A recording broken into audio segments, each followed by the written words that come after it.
I wanted to do this all as one video for all the regular season, and then I figured, well, I kind of need some content in the middle of the week, and these are going to be too long to do a one video for 9 games in. So we're going to do 3 battles over the next couple of weeks for each video. So in today's video, we're going to do the first 3 weeks of JJDL Season 4. If you haven't seen the team, that'll be in the description down below. Make sure you watch that video, get a little bit of perspective on what this season is.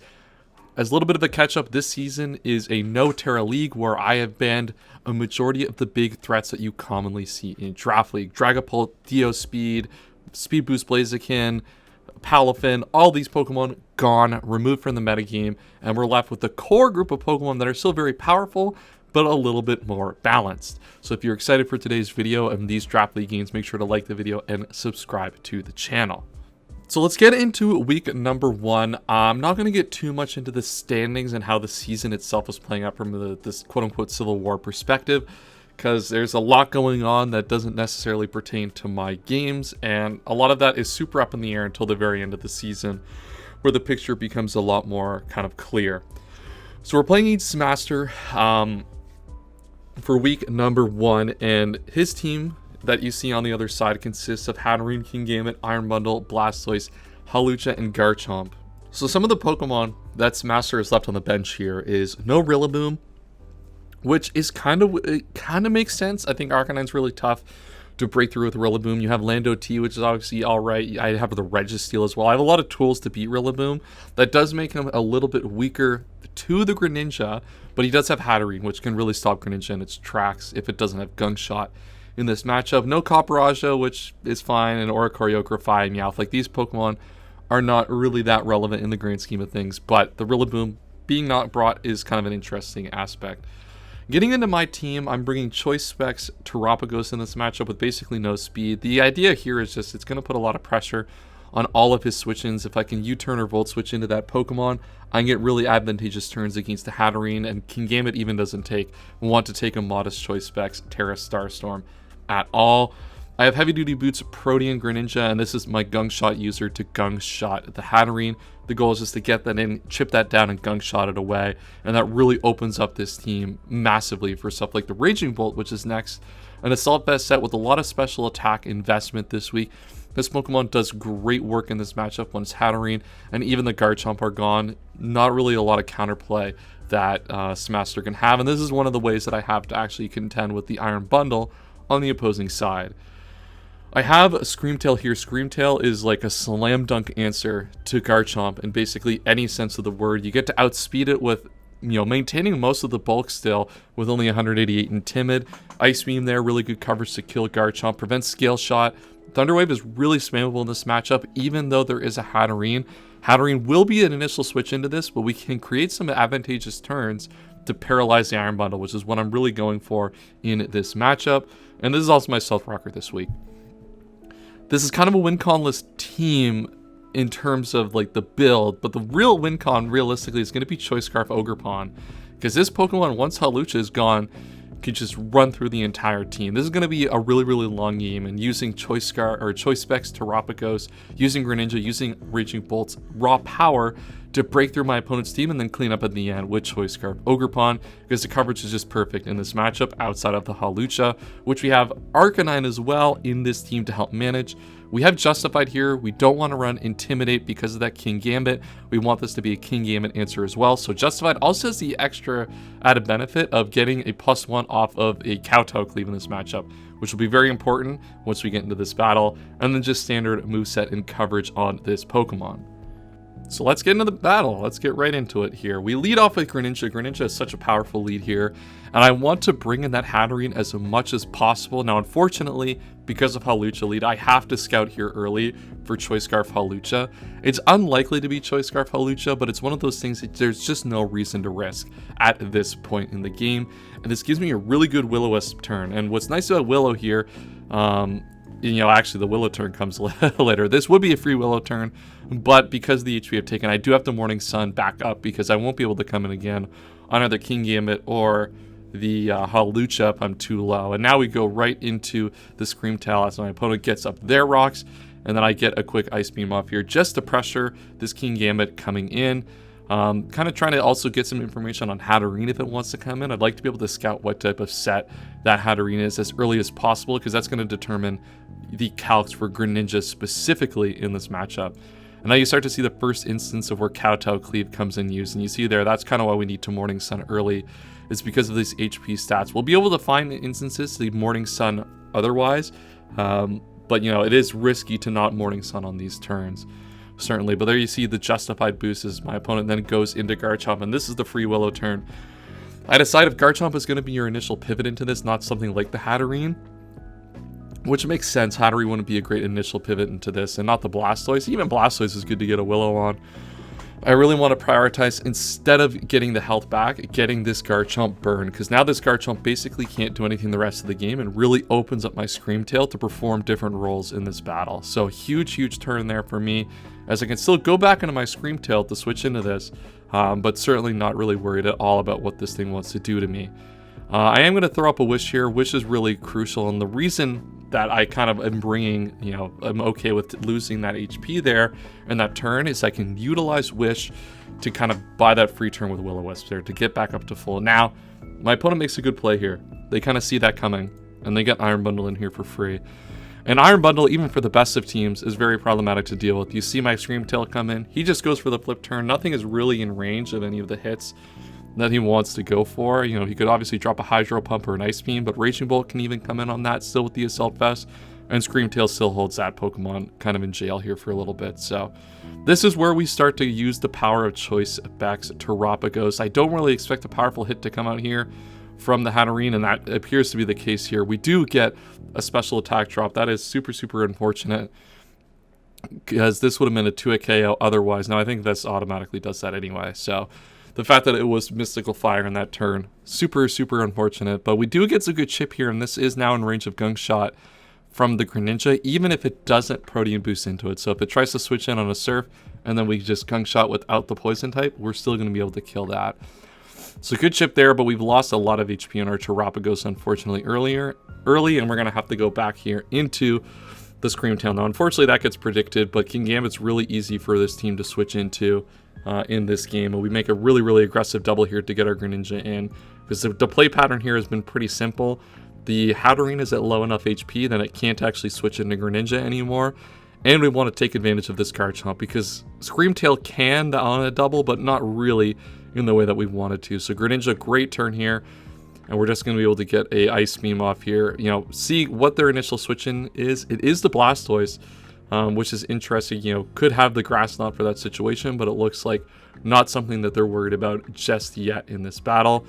Hatterene comes out here, and this is going to be a good turn for me specifically, because I'm going to be able to get a Volt Switch off, and I get the crit. Now, without the crit, it would have been about 46, so I'm keeping that Pokemon low as possible. Now, it does have Draining Kiss, which is able to kind of mitigate all of that HP and all that progress, and the Wish up just to kind of prioritize my health, as this is able to now get back to basically full HP and outside of range of that Gunk Shot. I go for the Ice Beam there, interestingly enough, just trying to keep some damage on that Pokemon. There's not really much I can do to it. I'm really trying to bait out what this set is, and this looks like Calm Mind is probably the most likely, given that it's a leftovers and you have 3, you know, special attacking moves, and Draining Kiss being one of them, kind of the key giveaway at that point. So now we get a little bit of information on Iron Bundle here, 33% on that Screamtail, and now I can get in my Raging Bolt for free on this turn, which is huge. And now this is a great turn here. Using that Wish to get in my Assault Vest, Raging Bolt now gives me a really powerful Volt Switch turn, as I'm able to get some chip on the Kingambit and get a free turn to get my Arcanine back to full HP. So the chip on this Pokemon is not super relevant, I think, but by all means. Most of the Pokemon I have will be able to deal with it. But the fact that it's just going to start getting chipped means that Flare Blitzes is not as risky to click into this Pokemon in terms of revenge kills from something like the Hawlucha, depending on the HP we're at. So chip is always good in that particular instance. Income Screamtail, and this is what I mean. This is why the burn makes this Pokemon so useful now at this point in the game, is this thing is taking absolutely nothing, and I'm able to get free Wish turns on this Iron Bundle, because Iron Bundle is not at a position where it can really do anything to me. And I go for a really aggressive Thunder Wave here. I kind of figured that he would try to attack my Screamtail to keep it low or predict a double. I've been very aggressive, especially recently in a lot of my games. So that's kind of one of the things being aggressive opens up for you, is you kind of get these free opportunities to just stay in and have your opponent try to play into that. So I'm able to get a huge T-Wave off on this. Prevents any instance where this Pokemon is Scarf, causing me a problem. I expect it to be Boots at the end of the day, but that makes Ogerpon endgame super powerful here. Now the only thing really stopping Ogerpon endgame is Hawlucha, which we still have the Screamtail for, which is going to get back up to 70% here. We still have the Arcanine at full HP. We even have Raging Bolt Thunderclap as well, which could be very useful, though a little bit risky if this is a Swords Dance set. But we see the Mold Breaker here, which makes me believe that it actually could be Choice Scarf. So good to have played around that earlier in the game. We go for another Wish, and after the Thunder Wave, we are faster, so we are able to get that off. And I make probably my one big mistake of this game is I risked this roll when I really didn't have to. I kind of expected a switch here. I didn't expect them to try to Ice Beam my Screamtail, especially where I was going to be able to Wish back up to full HP. And I figured, let me use an opportunity where they might switch out, get Raging Bolt back to full, and I can use that to leverage against the Blastoise later in the game. Opponent Ice Beams there, which... yeah, I guess didn't really work out for me, but I'll take that for myself. And right here, I just go for the Ivy Cudgel, play it safe. Garchomp is the sack here. Even if you went to Hawlucha, I get a little bit of information on that Pokemon, and I'm able to drop the Garchomp, which, you know, while not the biggest threat at this point in the game, is nice to get out of there. And while we still have our full HP Arcanine, Hawlucha, not a problem at this point in the game. So now we're kind of in this kind of play pattern where a lot of the same turns that have happened are basically going to just start repeating themselves here. This is just going to be a really, really long game. I think we have about 30 more turns of basically the same turn sequences, just trying to figure out what's going on. And this is where we kind of figure out what the plan is with this Hatterene. It is Calm Mind Hatterene, which kind of made sense given the way that it was being played. But we are able to go into our Arcanine here. So because it is Psyshock, our defensive nature is going to be able to hold that off a little bit. And this is why we have to be so careful with HP on this Pokemon, because it's super crucial to be able to Flare Blitz this Pokemon and keep it in range of some of the other Pokemon on our team, like the Greninja. And right here, our opponent does not want to risk a Flare Blitz, and I'm able to get a powerful Flare Blitz off on this Pokemon. Now, one thing to keep in mind as a play pattern in this game, Extreme Speed Calc is about 28%, I think is the max roll, or 28% is kind of the sweet spot you want this to be at. So kind of keep in mind that as the turn sequences go along, that we're trying to get this into that 28% range. We see another slow taunt here, which I kind of see. I mean, the fact that it's slower is really frustrating for my opponent. I think the fact that like I'm super fast really helps out in this matchup, because I was designed to beat this Garchomp if it was a Swords Dance variety set. And we're just going for Ice Beams here, as I said, trying to get into that sweet spot, maybe trying to get a roll that's advantageous to put it there, but this is now still not in range of any of my extreme speed rolls. So at this point, because Arcanine is still low HP, I've saved the sack of Terapagos. Terapagos, really wish it would have done more this game, but unfortunately nothing really opened up for it to come in and start dropping Terra Starstorms. The one turn it had to come in, Hatterene basically recovered all that HP off. But now we're able to get a free turn in for our Arcanine to get a Morning Sun off, back up to 94, and this Pokemon is so crucial now to this endgame, so prioritizing its HP is of the utmost importance here the rest of this game. I am able to make a double here into Arcanine. I kind of expect this Calm Mind endgame is what my opponent's been playing to. My team is starting to get chipped down a little bit. Ogerpon can't really beat it from full HP, and if I stand up with Screamtail and give it free turns, it's going to be really, really bad. Flare Blitz is a 2-hit KO from this range, so even if they go for the Draining Kiss, it's not going to deal a lot to me.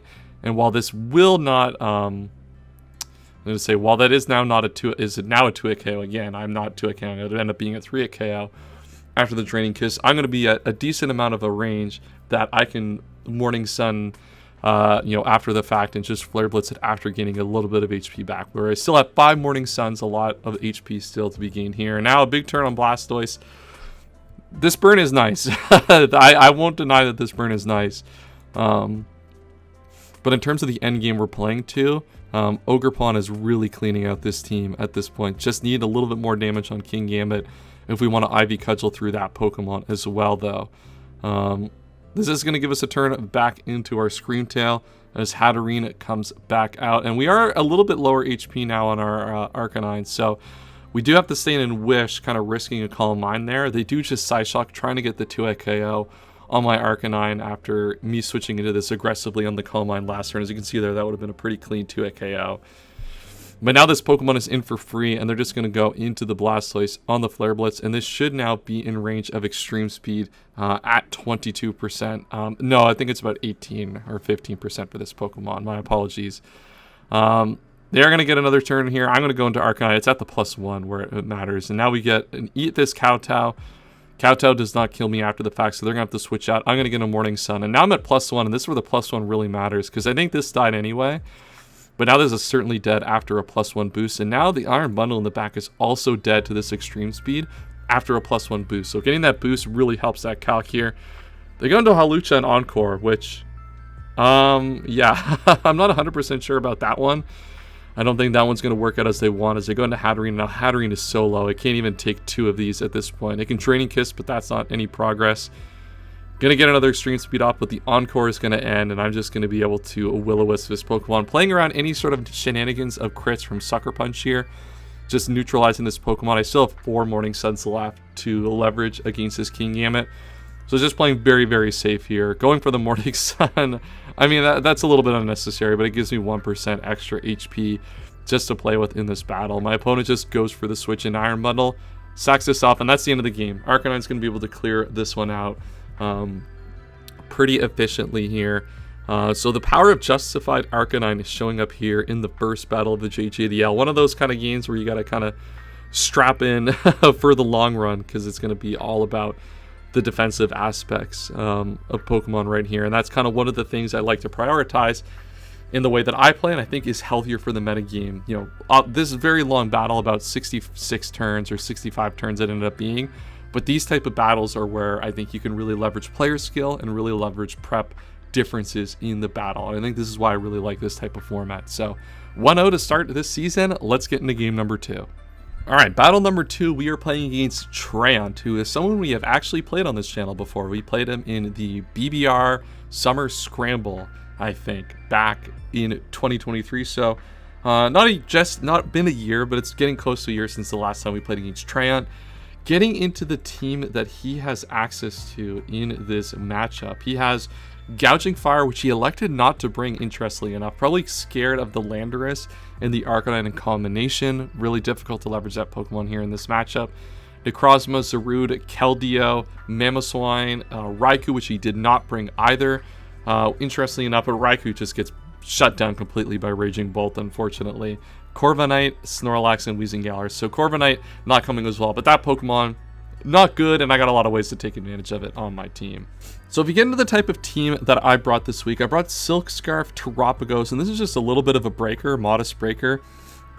Also a spinner, just nice to have access to a spinner here in this matchup, where I have like only 2 heavy-duty boots users, and I have a Jetpack, Raging Bolt, and Life Orb Greninja. So really want to protect those Pokemon from hazards as much as possible here. So we do have the Rapid Spin this week. As I said, not something I bring a lot of, but I think relevant in this matchup specifically, outside of the sake of just having it. Bug Buzz is just good coverage for the Zarude, and then Thunderbolt allows me to have coverage for the Keldeo. The win con here is Life Orb, Battle Bond, Greninja. Hydro, Dark Pulse, Extra Sensory, and Low Kick coverage is huge in this matchup. The one thing to really look for is going to be Snorlax damage. I wanted to get into that sweet spot of about 60% at +1 with the Life Orb to kill that Pokemon. And Snorlax is a Pokemon I really struggle with in this matchup, actually, looking at my team. I don't really have a powerful fighting type to push through that Pokemon. So really going to just have to start chipping that Pokemon down and get into that sweet spot for the Greninja endgame. I have just a Boots defensive Screamtail. I mean, this is just kind of standard set. I have Encore specifically for Necrozma. That's important there. Wish Protect just to keep HP high. And then Dazzling Gleam is just good coverage against something like the Keldeo and even aggressive Zarudes that want to come in to punish my Screamtail. Eject Pack, Raging Bolt. He's got no Draco Meteor switch in on this team. He does have the Weezing, which you have to contend with, but we can Volt Switch all over that Pokemon, and we have stuff like the Terapagos on this team. We do have the Landorus, which can deal damage with the Gravity specifically. So a lot of counterplay also into that Weezing that we can take advantage of, but if we get to a position where that's gone, a Jetpack Draco is going to be such a big turn for us. We have a rocker this week is defensive Landorus, but we have Gravity Earthquake to deal with that Wheezing Galar. And then this Pokemon becomes really difficult to switch in on. They can go into Zarude to switch in on the Earthquake, but then they just get U-turned all over. Not really a good sequence there. They could have defensive Snorlax as well, but as I said, we really want to just damage that Snorlax as much as possible here. And then we have Charm Arcanine. With Morning Suns, we have Scorching Sands, just a way to aggressively get burns on something that, wants to get aggressive and switch in. Maybe even the Mamoswine kind of being where we're thinking there. But Charm really good against the Snorlax, really good against the Gouging Fire as well. Kind of showing why he didn't bring Gouging Fire in this matchup. There's a lot of good counterplay to it here between Landorus and the Gouging Fire, or the Landorus and the Arcanine. So let's get right into the battle.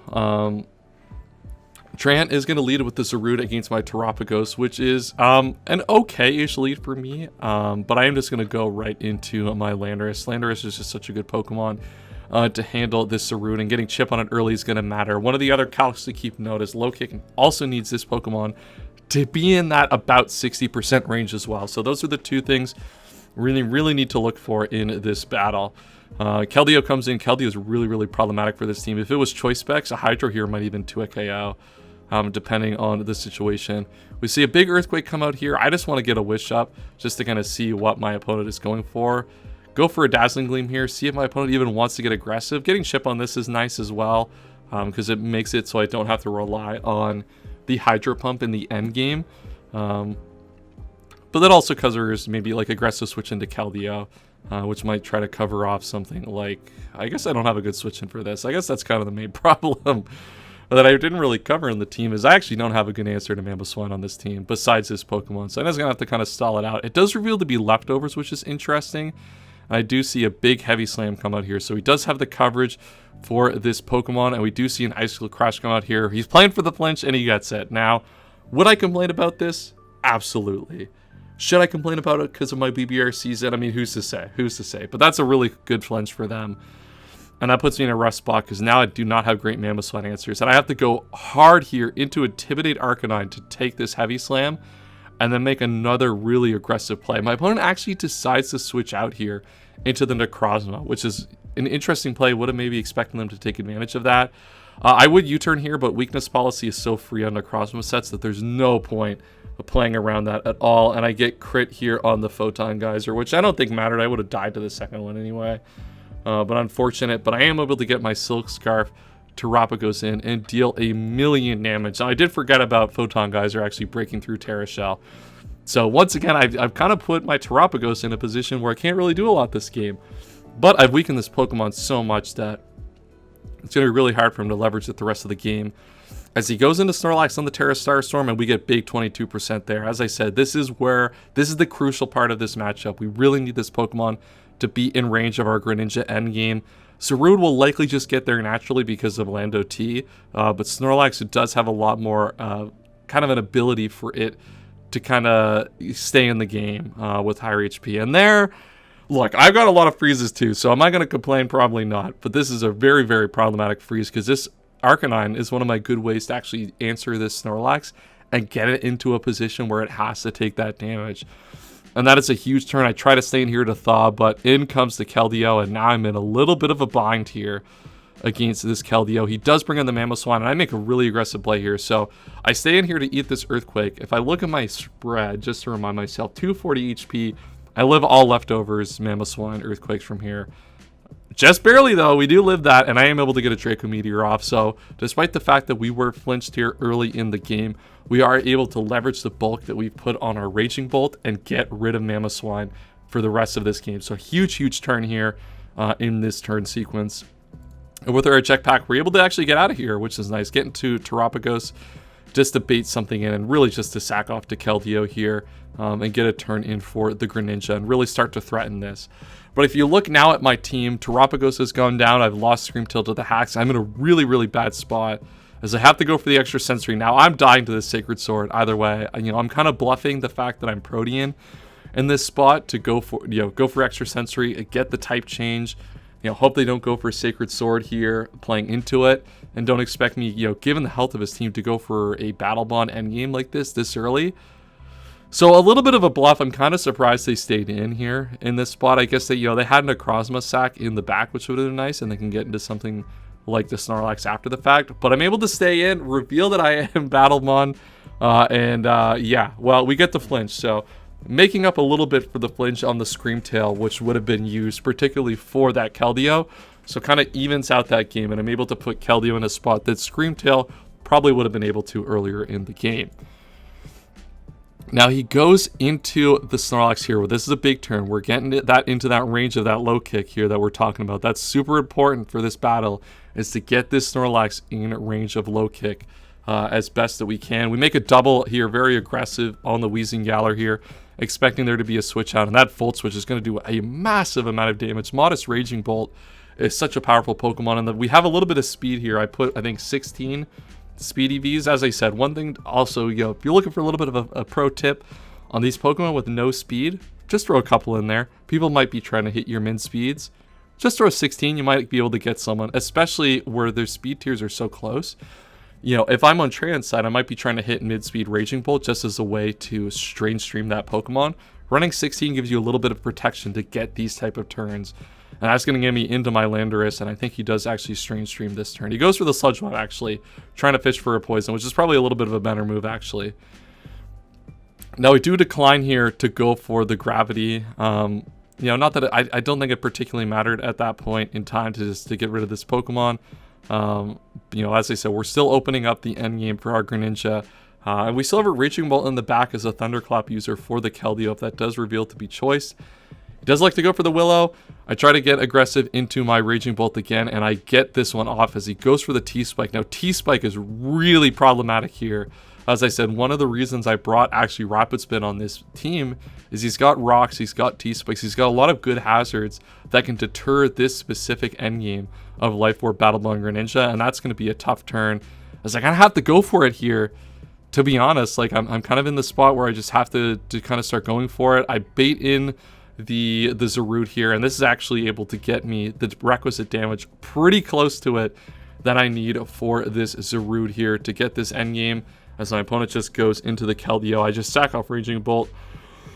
At this point, Raging Bolt would have been nice for this endgame, but I can use Keldeo as a way to get my Battle Bond off, and now I am in a great spot. Getting that Battle Bond off, I have enough HP, even with the Poison and the Life Orb, to be able to get this, and that 68% is enough, actually, for the Snorlax to die, so get that Pokemon coming in, trying to play around that, and I have 2 turns left. He goes into Necrozma, I get the Dark Pulse off, huge there, and now he's got 1 Pokemon left. I got 2 HP, the margins still razor thin, and I missed a roll here. This is a little bit of a roll actually in my favor to get this one. So, he probably should have gone to this first, but it didn't actually really matter at the end.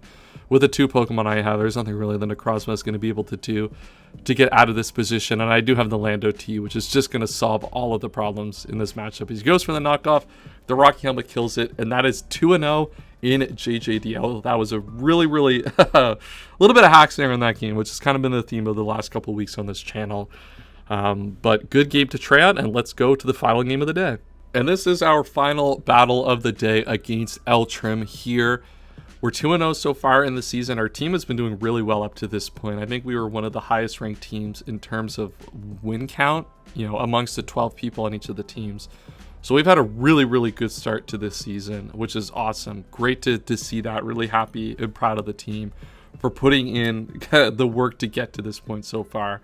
But I'm looking to go 3-0 in this first kind of segment of the JJDL. And if we can, that would be super awesome. Let's get into the team that Eltrim has. And let's take a look at the Pokemon on his team. So let me load up the team quickly. So on his team, he has Roaring Moon, Annihilate, Necrozma. Again, we see another Necrozma, Glamora, Sandy Shocks, which doesn't come this game. A little bit surprised, but it does kind of get stuffed by Lando T. Skarmory, Vaporeon, Snorlax, which did not come. This was very surprising.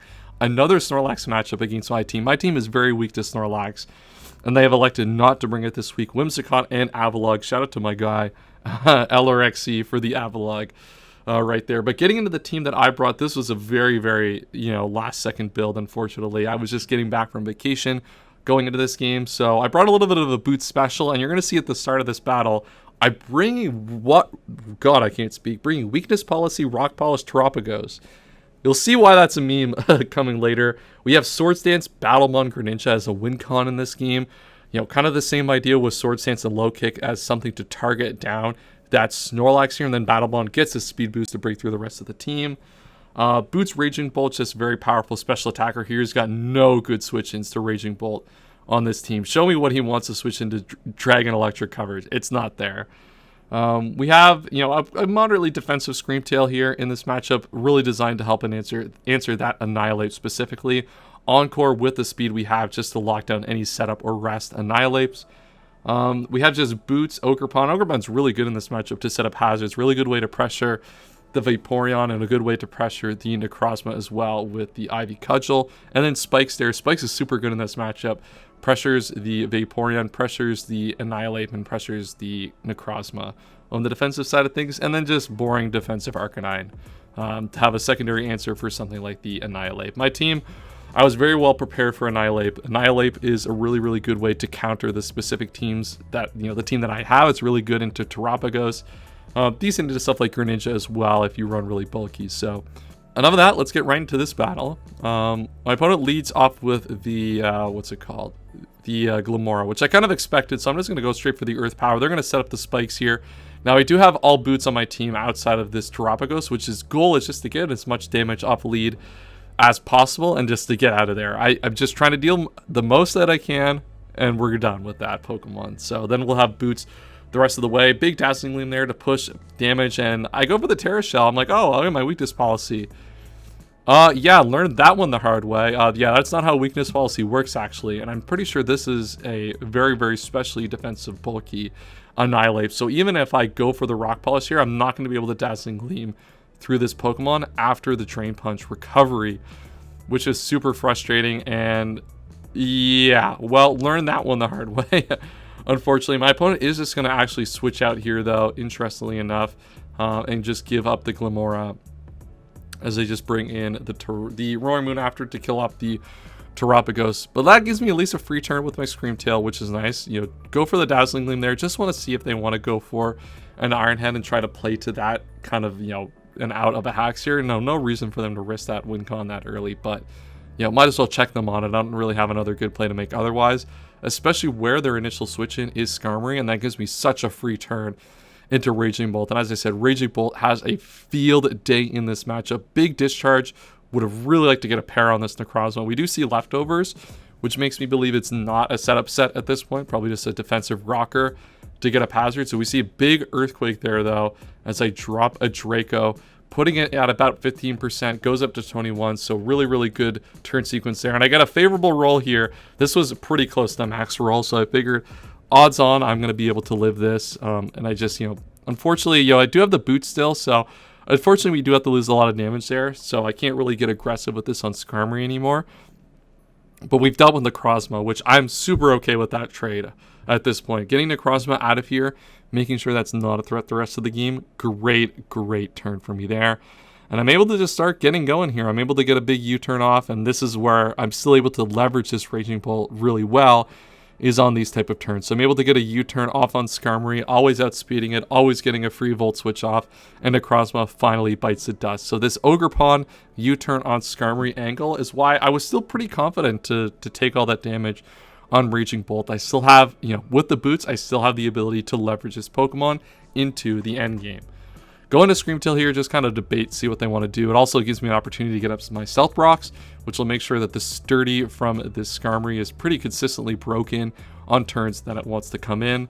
And now I get to start going Arcanine here, because Arcanine, really, good here for the Annihilate still, but getting a Will-O-Wisp off on this turn is super powerful. Even if he goes into Vaporeon, it forces me out. This being burned, it's taking Stealth Rock damage, and with the fact that I still have spikes on Ogerpon to get set up at some point in this game, is going to be super crucial. Now, they throw a Wish in the air here when they reveal Wish Protect. I go for the Ivy Cudgel here. I really want to protect against that Annihilate from getting back to full HP. I could have gone for a Spike there, but as I said, this is a really crucial thing to keep in mind. His health on this Annihilate is super important for my opponent to have basically any sort of chance to get back into this game. They go right here into Skarmory, as I'm pretty sure I just go for the Spike. I start to get my hazards up. The hazards are going to really put pressure on the Vaporeon, really going to put pressure on the Annihilate as well. Just go for the U-turn here. Can't go into Raging Bolt. Have to go into Arcanine in this specific turn as they whirlwind me back into Ogerpon, which is a little bit unfortunate. I really want to, hopefully they whirlwind me into my Raging Bolt. That would be massive over the course of this game. But I do get into Greninja now, which Greninja, once again, is kind of a win con at this point. And they kind of realized in the chat here, they commented, that's a lot of boots, LMAO. And in the chat saying, told you. I mean, hey, look, I like running heavy duty boots. Who's to say? That's my favorite item. It's such a powerful item, really frees up the way you can play these games. Just letting your opponent waste turns, setting up hazards. A lot of ways you can take advantage of those turns by running heavy duty boots. Does it, prevents you from diversifying your win con options, but certainly my favorite item for a reason. I go aggressively back in Ogerpon. I expect them to start prioritizing HP because this thing is still so important, and I'm able to just start stacking up spikes here. Got to up my second layer of spikes, and that means our plan is to get up that third layer at some point here. They go right back into Skarmory, which is good for them, and I just go for the knockoff here. Want to get those leftovers either off the Vaporeon or off the Skarmory here at this point, or even get the item off the Annihilate, because that'll die to that'll die to, pretty much anything I clicked at that against that Pokemon with 2 spikes and a rock up. But again, that leftover stuff really hinders this Pokemon now. The rest of the game will never really be able to get back into starting range. We get a Whirlwind here into Greninja, which, not great. Once again, I really want to get into Raging Bolt here. Raging Bolt would be so powerful to get in on this Pokemon and just get a free discharge off. They'd have to maybe even consider going Roaring Moon at a certain point. And right here, they go for another Wish into Annihilate. Really wanted to get that third layer of spikes up, because even if they go into this, wasn't super concerned at the end of the day. I still have Arcanine to burn this Pokemon. That's a lot of damage from Rage Fist too. But once again, we threaten it out with that Will-O-Wisp. Don't really want to play and make an over prediction here. But now that we have the third layer of spikes up, this Pokemon is dead to Ivy Cudgel. So really important to keep that in mind, as we're okay with it being at level of HP with the third spike up. So we get aggressive here into my Ogerpon here, and the goal here is just to go for Ivy Cudgels here. I don't really care if he goes into the Skarmory. Skarmory is such a low HP at 66, so we can just kind of play this sequence out forever. I go for the Ivy Cudgel. It does actually live, and then gets a big Ice Beam off here, risking a freeze. We do live, and with 48% HP doesn't really matter at this thing at all, especially with this basically dead, and Annihilate being in range of the of the Ivy Cudgel at this point. So we're in a really good spot with our Ogerpon here. Go for the Ivy Cudgel. Obviously not going to do a lot to this Pokemon. Go for the U-turn just to keep the momentum going as much as possible. And at this point, the end game is looking pretty favorable for us. My opponent's just going to elect to sack the Vaporeon here as I go for the Morning Sun. Get a little bit more HP to deter that Annihilate from coming in after the fact. And at this point, I just sack off the Arcanine. The end game is pretty simplified. The Vaporeon is gone. I'm able to come in here, go for the Dazzling Gleam, prevent this Pokemon from going crazy. Elects to go here into the Skarmory. I do have Flamethrower actually packed for this. I'm able to take these Iron Heads pretty well, and I'm at a good enough HP that I can, really manage this Annihilate to good effect. He goes in there, takes a Flamethrower. A burn would have been nice. I go for the Dazzling Gleam. Not going to kill. But if he didn't have, it kind of puts him in checkmate here on this specific turn. Because either he kills me, I go Ogerpon, I get a free knockoff on this turn. I get a free knockoff. Skarmory's in trouble. This Pokemon has to stay in, can't come back in. Roaring Moon is now, dead to the Greninja. He's kind of in checkmate at this point. He does have the Resto Chesto, which could be good, but we're fast and have Encore, and that saves the game here. Keeps this Pokemon basically, we're able to keep it in a range where we can just revenge kill it with the Ogerpon after losing this Pokemon, and that is just such a good turn sequence there. I'm just rocking here because I'm trying to PP stall this thing at this point and keep my Dazzling Gleams to actually damage this Pokemon with me leveraging this Encore. So at this point, there's not really a sequence that my opponent has to get out of this one, unfortunately for them. I go for the Rockstar, as I said, just, PP stalling, essentially using my free PP on Stealth Rock that I don't need at this point. And at this point, they kind of just have to attack me, or otherwise I'm just going to hold them up from doing anything the rest of the game. And that crucial Dazzling Gleam puts it in range of Ivy Cudgel from the Ogerpon. Goodbye, Annihilate. And Greninja is going to be able to deal with the Roaring Moon at the end of this battle, and that is the first segment, whatever you want to call it, of JJDL done. The first 9 weeks are in the bag, We pulled out a 3-0 record to start JJDL. Super excited about that. Our team's been doing super well. I've had a really good time so far. I really like this team. I think Terapagos has maybe underperformed a little bit for how I really want to play it. But super enjoying this team and super been enjoying draft at the moment. So super happy with how this is going. If you guys enjoyed this video and these games, make sure to like the video and subscribe to the channel if you have not already. That is all I have for today. Next couple weeks are coming out, I think in 3 weeks. You'll see weeks number 4 to 6. So stay tuned for that, stay subscribed, and of course for all the BBR games coming your way. We're 5-0 this season in the BBR, so you definitely don't want to miss another game the rest of the season. As I said, that's all I have for this week. I'll see you guys next time, and as always, have a wonderful day.